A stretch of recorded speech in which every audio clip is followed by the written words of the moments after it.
meu comentário aqui é sobre a diferença entre produzir anticorpos contra um determinado agente infeccioso, no caso a gente está falando aqui do SARS-CoV-2, causador da Covid-19, e estar efetivamente imune contra essa doença, ou seja, a pessoa que tem infecção pelo SARS-CoV-2, ela naturalmente, praticamente todo mundo que tem essa infecção, desenvolve anticorpos. Mas será que isso é sinônimo de estar protegido contra uma reinfecção? Bom, para efetivamente estar protegido contra uma reinfecção, o tipo de anticorpo é que é mais determinante. Normalmente, a gente chama esse tipo de anticorpo que determina uma proteção de neutralizante. Então, no caso do SARS-CoV-2, tem que ser um anticorpo que é produzido pelo nosso organismo contra algumas partículas que estão presentes na superfície do vírus. E esse tipo de anticorpo vai impedir que o vírus se ligue às células do hospedeiro, ao receptor que tem na superfície dessas células, que é o que, em última instância, vai permitir a entrada do vírus dentro da célula. Só assim a infecção vai acontecer. Só assim que a doença vai acontecer. Então, os testes que a gente tem no mercado, tanto os testes laboratoriais, principalmente usando uma técnica chamada ELISA, quanto os testes rápidos, que aí usam diferentes tecnologias, são aqueles testes que dão resultados aí em 15 minutos, eles detectam anticorpos que a gente nem sempre sabe contra que antígenos são, porque os fabricantes nem sempre revelam esses antígenos que eles usaram ali para montar o kit do teste. Então, não necessariamente, se esses testes são positivos, ou seja, se eles detectam a presença de anticorpos contra o SARS-CoV-2, eles estão detectando também e informando também que a pessoa está protegida contra uma reinfecção causada por esse vírus. Normalmente, para a gente definir se os anticorpos são neutralizantes, né, ou, portanto, protetores contra a reinfecção ou não, a gente tem que fazer alguns testes específicos que não são usados assim tão na rotina.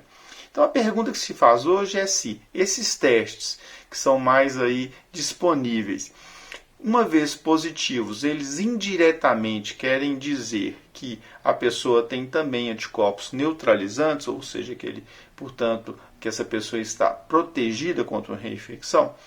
Pode até ser que sim, mas aí vem uma outra pergunta. Por quanto tempo esses anticorpos neutralizantes duram? Ou seja, eles persistem no organismo durante quanto tempo? Né? Isso a gente não sabe. Talvez sejam meses, talvez sejam anos, mas provavelmente não é muito tempo, não é mais do que 1, 2 anos. Isso está para ser definido. Então, duas coisas importantes. Primeiro, o tal do passaporte imune, que seria aquela pessoa que tem anticorpos contra o vírus, contra o SARS-CoV-2 detectado no seu sangue. Essa pessoa, ela na verdade não está necessariamente protegida. E tem mais, ela pode, dependendo do tempo que faz que ela teve contato com o vírus, até ainda transmitir esse vírus. Então não só ela não está com certeza protegida, como além disso pode eventualmente transmitir o vírus, principalmente se a infecção ocorreu há menos tempo. E o segundo aspecto é aquele relacionado à imunidade de rebanho. Essa imunidade de rebanho significa uma situação em que praticamente mais de 60%, 70% das pessoas tiveram contato com um determinado agente infeccioso. Só que esse percentual, que a gente fala na média 70%, varia muito com o padrão de transmissibilidade do vírus, quão transmissível ele é.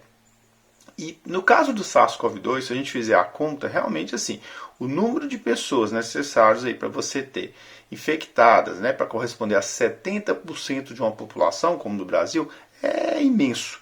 E se mesmo 1% dessas pessoas falecerem, a gente vai ter assim, um número avassalador de mortes. Então não dá para contar com essa imunidade de rebanho, não. A gente precisa esperar e torcer para que vários dos projetos com vacina que estão em andamento no mundo todo, inclusive no Brasil, avancem e tragam resultados rápidos, e isso a gente já começa a ver algumas publicações assim, muito positivas nesse sentido, né? E os medicamentos, ou seja, os medicamentos aí que a gente espera que alguns deles possam ajudar. Até que isso aconteça, a gente tem que, de fato, principalmente enquanto o número de casos e mortes estiver crescendo ou estiver ainda alto, a gente tem que manter as medidas de isolamento de forma bastante rigorosa. É isso, espero ter esclarecido aí as questões de vocês. Um abraço, até a próxima.